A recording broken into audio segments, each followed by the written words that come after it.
Le souffle des ancêtres, les secrets et les pièges des plantes médicinales. La scène. Une vieille grand-mère assise sur sa véranda en bois, entourée de ses petits-enfants. Le soleil se couche, projetant une lumière dorée sur son visage marqué par le temps.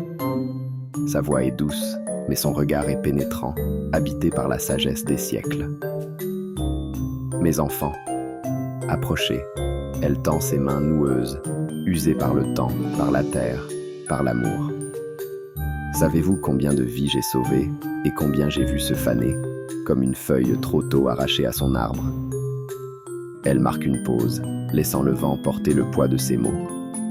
Les plantes, elles sont des alliées précieuses. Elles guérissent, elles nourrissent, elles protègent. Mais elles peuvent aussi trahir, elles peuvent tuer.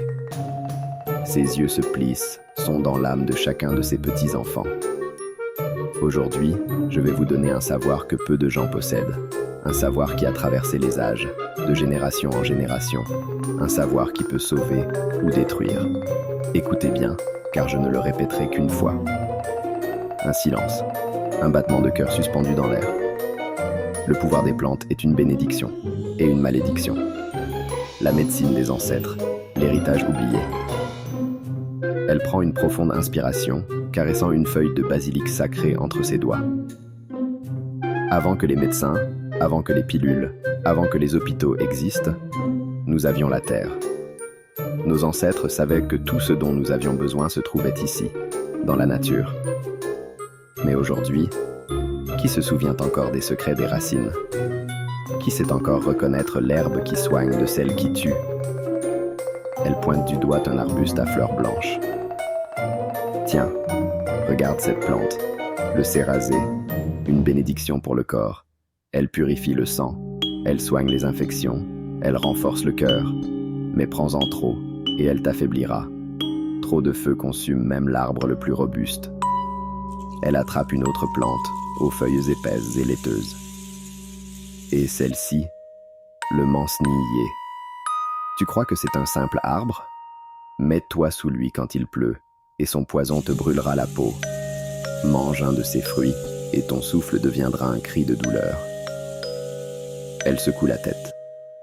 Les plantes ne sont ni bonnes, ni mauvaises. Elles sont puissantes.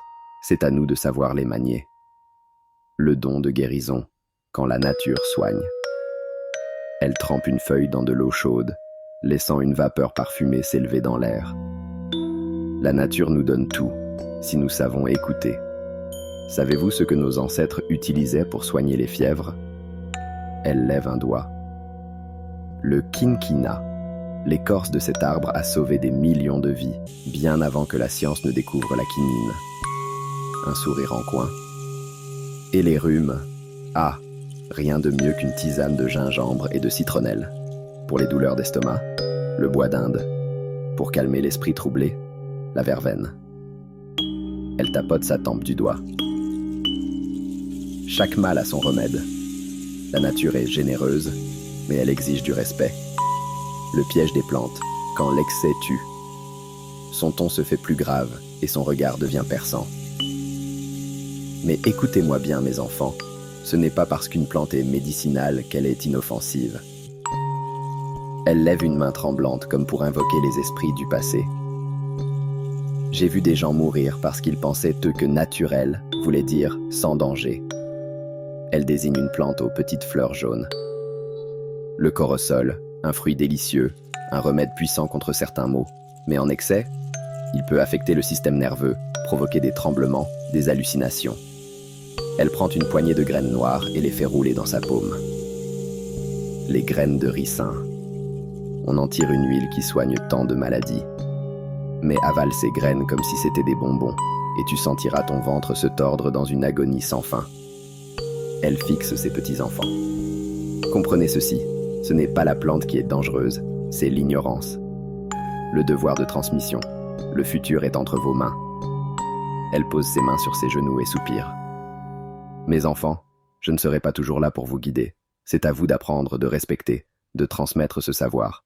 Car un peuple qui oublie ses remèdes est un peuple qui se condamne lui-même. N'oubliez jamais, les plantes nous donnent la vie, mais elle demande du respect. Celui qui oublie cette leçon en paiera le prix. Un dernier regard, un dernier souffle, une dernière leçon.